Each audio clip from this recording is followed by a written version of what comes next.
Hello, welcome to Pike Creek Farm. My name is Renee, and thank you so much for stopping in. If this is your first time here, I really appreciate you stopping. I do videos on canning and baking and vintage recipes and how to use your canned goods. And today is part of Make It March. Make It March is a wonderful collaboration organized by Lisa at Sutton Days.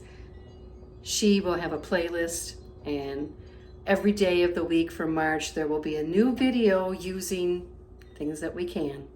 That's the biggest question we get asked. What do you do with it after you can it? We're gonna give you some ideas.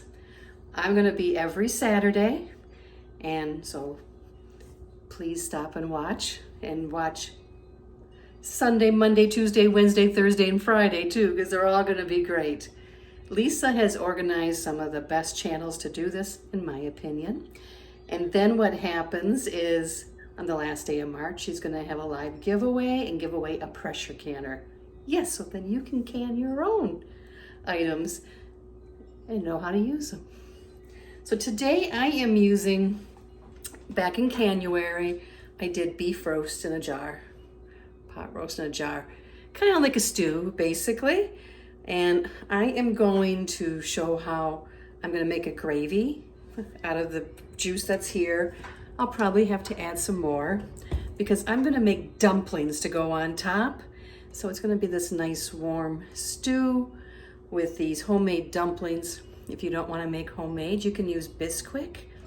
You can use canned biscuits, but dumplings aren't hard to make and they're nice and fluffy.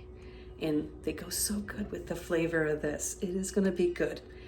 You know, and I might even add some peas in. I have some frozen peas and that sounds like it might be good in it too. But let me bring you down and show you how I'm gonna start to make this into a nice warm cozy dinner because it's cold here today. It's really cold and I want spring. Okay, I have a pot here I am going to use. And you want it to be kind of a deeper pot, like a Dutch oven type thing, because for the dumplings to go on top. I'm gonna take about 1.5 tablespoons of butter and melt in the pot.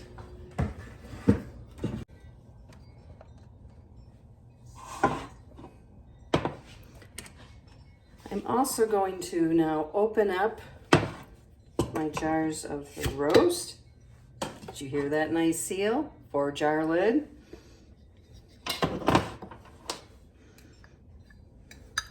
And get the liquid out. Now, it does not look pretty. There is white fat on here. It is nothing bad. It is just fat. We're gonna drain off the juice.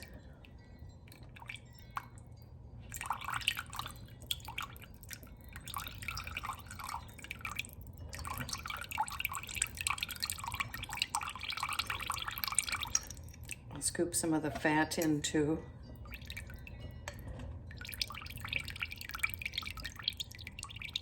Okay, so that's most of it. So we got that much from one. If you remember, or if you saw the video, which I'll have linked, you fill it with your solids and then you add in the liquid. So there's not necessarily a lot of liquid. There's fat from this one. I'm gonna put that in here and we're going to, if I can pick up this lid, drain this one off. So that's why I have some extra beef broth.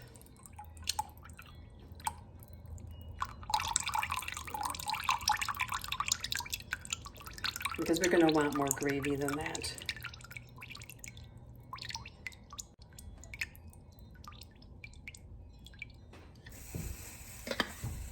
Okay, so I'm going to set this aside for now with the beef broth. Let's get this butter melted and mixed around. I'm going to take some all-purpose flour and sprinkle that on it.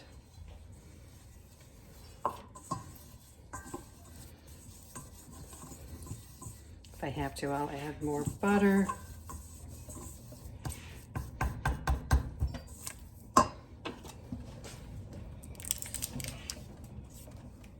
Add a little more butter.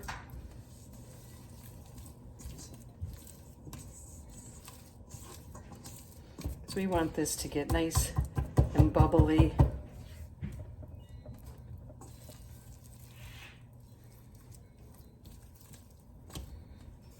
Now this is already seasoned and flavorful. My husband will take this when he goes fishing and camping and hunting and just empty it into a pot and put it over the fire and eat it as this way.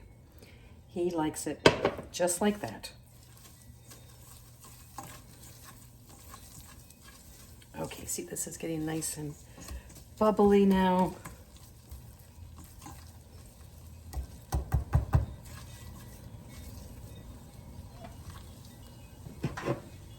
I'm going to add in the liquid that I took off, because that's going to have the best flavor.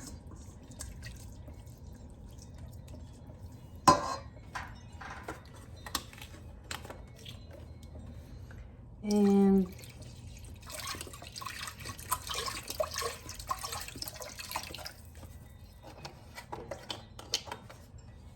that was about a cup. We're going to have this come to a boil and thicken. If you don't want to do the flour with the roux, you can also just put all the liquid in and make a cornstarch slurry. If you look in here, there's onions and carrots, potatoes.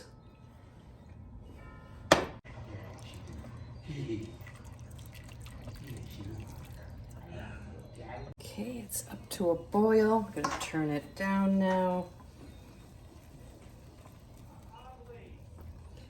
I don't want the gravy overly thick because we're going to have the dumplings too. Now I'm going to add in the stew. The roast beef, pot roast.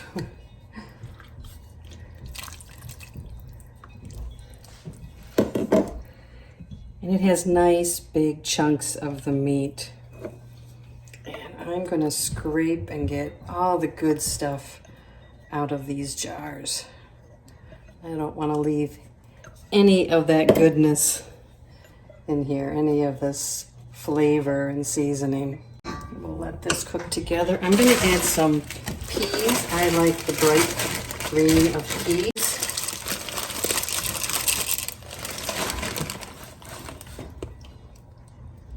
So I'm going to add those in.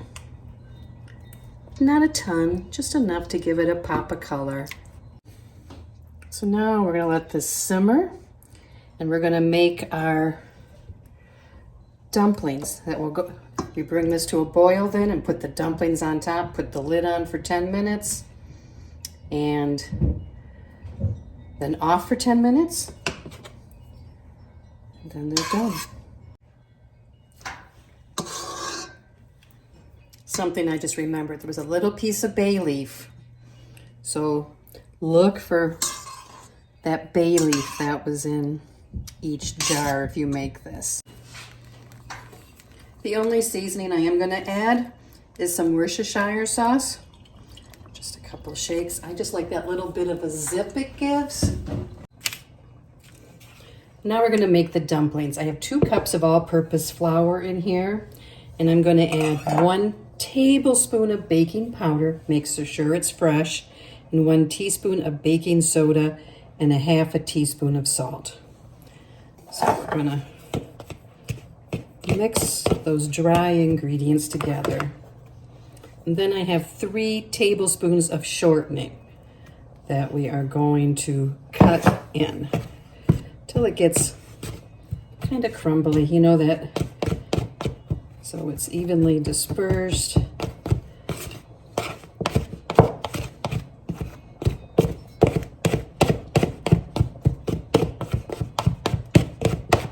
If you have Bisquick, you know, you can use that instead, because this is basically Bisquick now.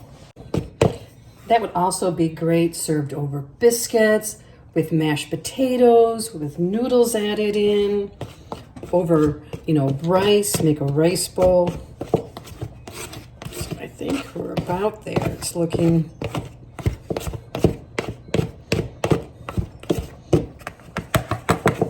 it's all mixed in. Then it says 3/4 of a cup of buttermilk. I didn't have buttermilk, so I went just under 3/4 of a cup and put some lemon juice in. Lemon juice or apple cider vinegar will make it turn to buttermilk.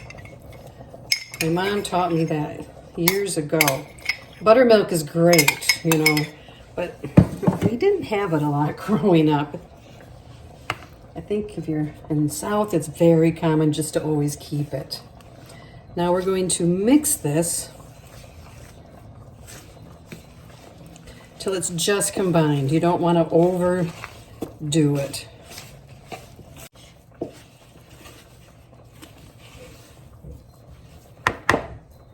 Okay, now let's get another spoon. Let's give the stew a stir. We're going to drop my spoonfuls on top.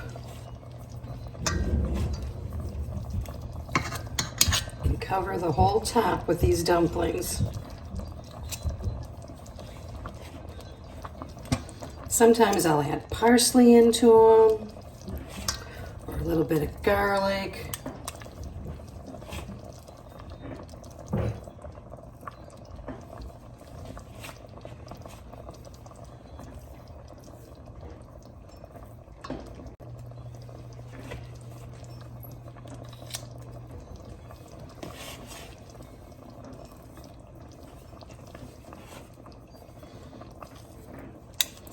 I can chicken with the bone in, like legs and thighs, and it makes the best chicken and dumplings because the broth is amazing bone broth that ends up in the jar.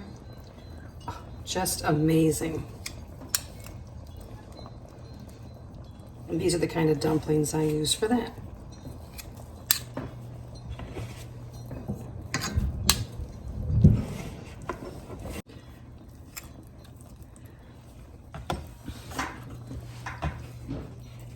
Almost there. We don't want to miss any dumplings.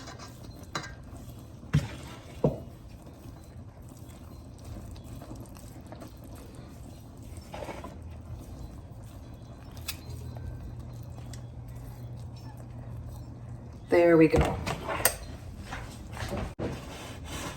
We are going to put the lid on this and keep this on a low boil for 10 minutes. Here they are cooking away. And in 10 minutes, well, 4 more minutes, when I take the lid off, I'm going to take the rubber spatula and kind of break them up so they're not one big dumpling, because that can happen. Okay, the lid is off. They are getting fluffy. I'm going to kind of break them up some. And now we're gonna leave the lid off for 10 minutes. I'm gonna put the timer on. I wanna make sure they're cooked all the way through, and then the tops get done, that they're not wet. That they're not wet on top. And these are looking really good already. Turn it down a little. And in 10 minutes, we will let this, turn it off, and then we'll let it rest a couple of minutes before we serve it up, because it's boiling hot. Here we go. They are done. They are big and fluffy. Let's serve some up.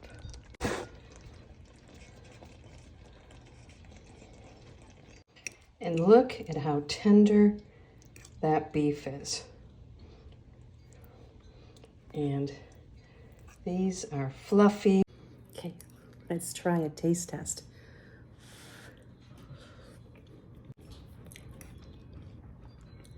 This meat is so unbelievably tender.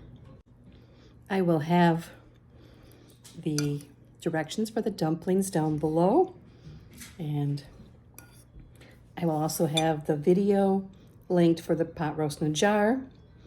I highly recommend it. The most tender pot roast ever. Thank you so much for joining me today for Make It March, and thank you, Lisa, for inviting me. I'm gonna go eat my dinner. See you next time at Pike Creek Farm.